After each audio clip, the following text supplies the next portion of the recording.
Did you know that during the COVID-19 pandemic, the State Library in Victoria had a project where they prompted people for 21 weeks to document their everyday lives? And this project was called the Memory Bank.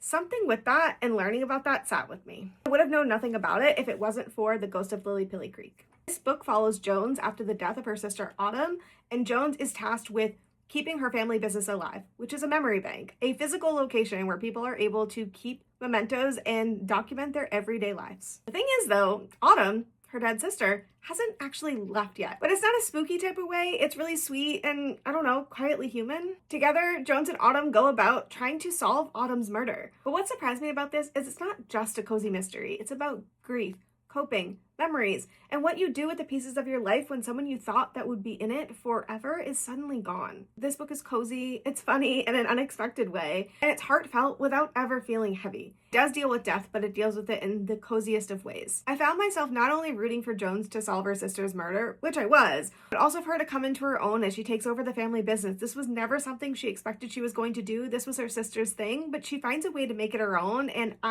the whole time I'm like, yes, do this, make it yours, girl. I was really glad to find out that this book is part of a series because I finished this book wanting to know more. There was a character in here that I think needs to be a love interest. There was another character in here that was a computer whiz that I thought needed a bigger arc.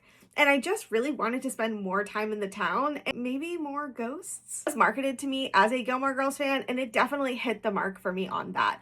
I would call this a Gilmore Girls meets Nancy Drew type vibe. So if that sounds like something you're interested in, I would say grab a cup of tea, curl up, and put on your detective cap so you can help solve Autumn's murder in the coziest town you will ever find and learn a little bit about what a memory bank is. How cool is that?